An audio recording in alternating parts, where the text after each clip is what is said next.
నమస్తే రమగారు. నమస్తే జయ. రమగారు, శ్యామల నవరాత్రులు మనం దేవీ నవరాత్రులతో పాటుగా కొంతమందికే తెలుసు అనుకుంటా నేను, శ్యామల నవరాత్రులు కదండి. అసలు వీటి విధి విధానాలు ఏంటండి? సాధారణంగా ఇవి చెయ్యం మనం గుప్త నవరాత్రులు అంటారు. మనకి సంవత్సరంలో మనం ప్రముఖంగా చేసుకునేవి ఒకటి వసంత నవరాత్రులు, రెండోది శరన్నవరాత్రులు. ఇవి రెండు ఇంపార్టెంట్. అవును. వసంత నవరాత్రుల్లో మనం దేవి పూజ కంటే ప్రముఖంగా రామ పూజ నిర్వహించుకుంటాం. గజం కేవలం 4,500 రూపాయలతో 165 గజాల భూమి కేవలం 8 లక్షలు మాత్రమే. చైత్రంలో వస్తుంది. అక్కడి నుంచి మళ్ళీ మనం శరత్కాలంలో వచ్చేటువంటి ఆశ్వేజ నవరాత్రులు, దేవీ నవరాత్రులు 9 రోజులు మనం పూర్తిగా అమ్మవారికి అంకితం చేస్తాం.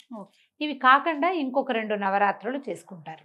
అందులో ఇదొకటి మాఘమాసంలో వచ్చేటువంటి ప్రతిపత్తు పాడ్యమి నుంచి నవమి దాకా శ్యామల నవరాత్రులుగా చేస్తారు. ఆషాఢంలో వారాహి నవరాత్రులు చేస్తారు. అది కూడా మనం చెప్పాం. అవును. అయితే వీటిని గుప్త నవరాత్రులుగా చెప్పబడుతుంది. ఇది అందరూ చేసుకునేది కాదు, అందరూ చెయ్యరు. ఒకవేళ చేసినా మనం అందరం చేసుకునే నవరాత్రుల్లో చేసినట్టుగా అందరినీ పిలిచి ధూమ్ధామ్గా చేసుకునే వ్యవహారాలు కావు ఇవి. అది చెయ్యరు. గుప్త నవరాత్రులే వీటి పేరు. ఇది నార్త్ ఇండియాలో ఎక్కువగా చేయబడతాయి. మనకంటే వాళ్ళు ఎక్కువ చేస్తారు. మన వైపు అంత ప్రముఖంగా కనపడదు. మన దగ్గర ఏంటంటే ఎవరికైనా మంత్రోపదేశం ఉన్నవాళ్ళు, విశేషంగా శ్యామలా మంత్రోపదేశం, మాతంగి ఉపదేశం ఉన్నవాళ్ళు, దశమహావిద్యల్ని కొలిచే అలవాటు పద్ధతి ఇళ్లల్లో ఉన్నవాళ్ళు చాలా కొద్ది మంది. చెప్పా కదా, అందరినీ పిలిచి చేసి తాంబూలాలు, పేరంటాలు హడావిడేం ఉండదు. అమ్మవారిని కొలవటం మాత్రమే. ఈమెకి విశేషమైన కొలువులు చేసుకుంటారు. మంత్ర పునశ్చరణ విపరీతంగా చేస్తారు. అమ్మవారి శ్యామలాదేవిని కొలుస్తారు. ఈ శ్యామల ఎవరు అనేది ఒక ప్రశ్న ఉంటుంది మనకి. మనం కాళిదాసు రచించిన మా శ్యామల దండకం మనందరికీ తెలుసు.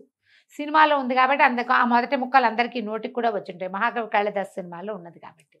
అయితే ఈ శ్యామల దండకాన్ని చదువుకోవచ్చు. ఇప్పుడు ఈ అమ్మవారిని మంత్రిని అనే పేరుతోటి చెప్తారు. లలితా సహస్రంలో మంత్రిని నామధేయం కనపడుతుంది.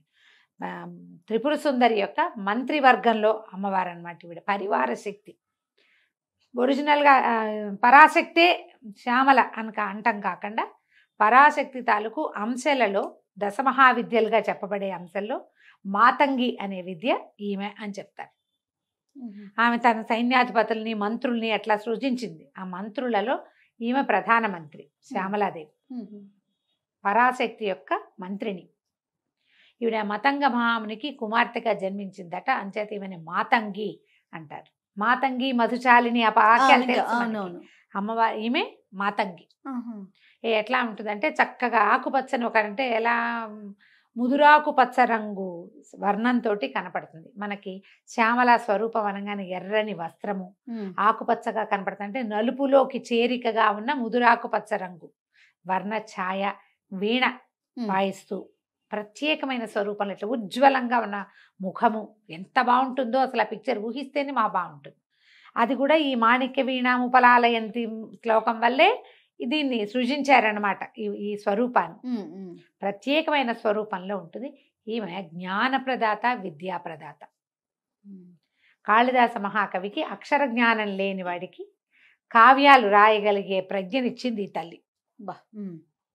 ఈమెని ప్రసన్నం చేసుకుంటే మనకి ఎలాంటి సమస్యలు ఉన్నవాళ్ళు ఈ నవరాత్రులు చేసుకోవచ్చు. నవరాత్రులు 9 రోజులు 9 రకాల రూపాలతోటి అర్చింపబడుతుందట అమ్మ.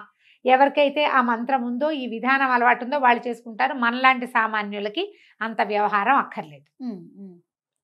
పిల్లలకి చదువులు రాకపోయినా, చదువుల్లో సగమయ్యి మిగిలిన సగము ఎప్పటికీ కాకపోయినా, ఏ సమస్య వల్ల ఆగిపోతే, ఏ సమస్య వల్ల ఇది ఆగిందో తెలియని వ్యాపార సమస్యలు, ఇలాంటివే ఏ రకంగానూ జ్ఞానం సంపాదించుకోలేని సమస్యలు, ఎలా సాల్వ్ అవుతుందో అర్థం కాని ప్రాబ్లమ్స్, ఏదైనా అద్భుతమైన సలహా కావాలి, అది మనకి ఎక్కడి నుంచి రాదు. అలాంటప్పుడు ఈ శ్యామల నవరాత్రుల్లో అమ్మవారిని అర్చిస్తే విశేషమైన ఫలితం లభిస్తుంది. దీనికి ఏం చేయాలి? అర్చనకి మనం మన ఇంట్లో ఉన్న ప్రతిమా విశేషమే అమ్మవారిది ఏ స్వరూపం ఉన్నా పెట్టుకోవచ్చు. శ్యామలాదేవిది చిన్న ఫోటో ఏదైనా తెచ్చి పెట్టుకోవచ్చు. శ్యామల అంటే మనకు క్లియర్గా కనపడుతుంది. ఉజ్వలమైన ముఖకాంతితోటి, వీణతోటి ఉండేటువంటి స్వరూపం. ఒక రకంగా సరస్వతి స్వరూపం అని కూడా మనం చెప్పచ్చు. ఒక రకంగా సరస్వతి శాంతమూర్తిగా కనపడుతుంది. శ్యామలది డిఫరెంట్గా ఉంటుంది స్వరూపం. కానీ ఆవిడ జ్ఞానప్రదాతే, ఈవిడ జ్ఞానప్రదాతే. ఈ 9 రోజులు మనం అట్లా చేసుకోవచ్చు. ఒక పటం తెచ్చిపెట్టుకోవటం. శ్యామలకి మనకి అష్టోత్తరాలు అవి దొరుకుతాయి, ఓకే. కనపడుతున్నాయి. తర్వాత అదని చదువుకోవటం. రాజశ్యామల, రాజమాతంగి, ఈ పేర్లు వింటున్నాం. ఇప్పుడు ఇదివరకు లేవు జయ. ఇప్పుడు బాగా రాజశ్యామల హోమాలు అవి బాగా విశేషంగా వింటున్నామండి. అవును. ఎక్కడా పని అవ్వదు, పిల్లల చదువులు పని అయిపోతుంది. అలాంటప్పుడు ఈ రాజశ్యామల హోమం చేసుకోవచ్చట. రోజు మీరు చక్కగా శ్యామలా దండకం చదువుకోండి. ఓకే. ఈమెకి ముదురు ఆకుపచ్చ రంగు ఇష్టం. ఆకుపచ్చని వస్త్రం ధరించండి. ఒకరోజు చేసుకుంటాం, ఒక్కరోజే చేస్తాం. పోనీ నవమి నాడు చేసుకోండి, అష్టమి నాడు చేసుకోండి. 9 రోజుల్లో ఒక రోజైనా చేసుకోవచ్చు. 9 రోజులు మీరు శ్యామలా దండకం చదువుకుంటే అధికసి అధికం ఫలం. ఆకుపచ్చని పండు నివేదన పెడితే మంచిది. ఓహో. జామకాయలు, నారింజకాయలు, ఇప్పుడు కమలాలు కూడా ఆకుపచ్చ రంగులో వస్తాయి. రేగుపళ్ళు, ఆకుపచ్చటి రేగుపళ్ళు వస్తాయి. అలాంటివి నివేదన చేస్తే చాలా మంచిది, మంచి విశేషమైన ఫలితం లభిస్తుంది. నారింజలు చాలా ప్రీతి అని చెప్తారు. నార్త్ ఇండియాలో నారింజకాయలు వెతుక్కుంటారట ఈ రోజుకి. ఈ 10 రోజుల్లో వాళ్ళు ఏం చేస్తారంటే చండీ పారాయణ చేసే అలవాటు కొన్ని చోట్ల కనపడుతుంది మనకి. చండీ పారాయణం అంటే చండీ దుర్గా సప్తశతి అని చెప్తాం కదా, చండీ, అది పారాయణ చేయటం, చదువుకుంటూ వెళ్ళటం. అది ఎట్లా అంటే అసలు ఆపకుండా చదువుతారు. ఓ 3 గంటలు నేను చదువుతా, నాకు అవుతుండగా ఇంకోళ్ళు వచ్చి కూర్చుంటారు. ఆ తర్వాత 3 గంటలు వాళ్ళు చదువుతారు. అఖండ చండీ పారాయణం చేస్తారు. 9 రోజులు క్షణం గ్యాప్ లేకుండా చండీ అలా పునరావృతంగా చదువుతూనే ఉంటారు. ఎన్నిసార్లు కుదిరితే అన్నిసార్లు. మనం అఖండ చండీ పారాయణాలు అవి మన వల్ల కాదు. దుర్గా సప్తశతి దగ్గర పెట్టుకుని ఈ 9 రోజుల్లో పూర్తి చేసుకోండి. 700 శ్లోకాలు ఉంటాయి. మీ వల్ల అయితే చేయగలిగితే చేయండి అని చెప్తున్నాను. ఓకే. దీన్ని 10 సార్లు చేస్తా, 8 సార్లు చేస్తా, 16 చేస్తాను, రోజంతా చేస్తూ ఉంటాను, లాంటి విపరీత నియమాలు పెట్టుకోపోకండి. మన సమయానుకూలంగా చేయండి. ఓకే. ఇది శ్యామలా దండకం అద్భుతమైన ఫలితాన్ని ఇస్తుంది. అది నోరు తిరగదు. నిదానంగా చదువుకోవాలి. అసలు ఎన్ని పెద్ద పదాలు కలిపిన సమాసమో, అది ఇంత పెద్ద సమాసం. 3 లైన్లు రాస్తే కానీ సమాసం పూర్తవుతుంది. అది ఎక్కడ ఆపాలో తెలీదు, ఏ పదాన్ని ఎలా విరవాలో తెలీదు. మీ వల్ల అంత కాకపోతే ఇంకా సులువు చెప్తాను. ఒక్కడి మాణిక్య వీణాముపలాలయంతి మదాలసాం మంజుల వాగ్విలాసాం మాహేంద్ర నీలజ్యుతి కోమలాంగి మాతంగ కన్యా మనసా స్మరామి. చిన్న శ్లోకం. ఇదేనా? దీన్ని నెంబర్ ఆఫ్ టైమ్స్ చదువుకోండి. ఇది బాగుంది. అమ్మవారి యొక్క స్తుతిని, ప్రార్థనా శ్లోకాన్ని మీరు 11, 21, 40, 108 ఈ అంకెల్లో ఏది కుదిరితే అది పెట్టుకోండి. ఓకే. మాల పెట్టుకుని మాలతోటి 108 సార్లు చేసినా కూడా మీకు మంచిదే. ఆమెను స్మరించాలి. మామూలు మీ రోజువారీ పూజ దీపారాధన చేసుకోండి. ఈ 9 రోజులు శ్యామలని తలుచుకుని శ్యామలాదేవిని ప్రార్థించి ఒక ఆకుపచ్చటి పండు, జామ పండు నివేదన పెట్టండి. పసుపుగా ఉండేది కాకుండా గ్రీన్, కొంచెం ముదురుగా పచ్చగా ఉన్నది. అంటే ఎట్లా అంటే దూరగా ఉన్న కాయని నివేదన పెట్టండి. ఓకే. పిల్లలకి ప్రసాదంగా ఒక పండు పెట్టండి. ఈ మాణిక్య వీణాము ఉపలాలయంతేమో చిన్నపిల్లలకు కూడా వస్తుంది. 5 ఏళ్ళు వస్తే చాలా చక్కగా వచ్చేస్తుంది.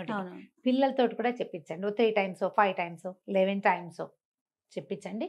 ఏమైనా అలాంటి సమస్యలు ఉంటే తీరుతాయి. ఇది చేయగలిగితేనే, అత్యవసరంగా ఇది చేయవలసిందే అన్న నియమం లేదు. మీకు తీరని సమస్యలు, ఎక్కడా సమాధాన పడలేని ప్రాబ్లమ్స్లో కనుక మీరు ఇరుక్కుని ఉంటే మీకు ఈ అమ్మ ఏదైనా ఒక సమాధానాన్ని ఇస్తుంది, శ్రద్ధతోటి కనుక చేస్తే.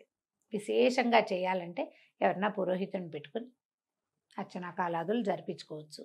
మనం అట్లా చెయ్యం, మన వైపు ఆ విధానమే లేదు. నేను చెప్పిన విధానంగా చేసుకోండి. తప్పకుండా అవకాశాన్ని బట్టి చేయటమే.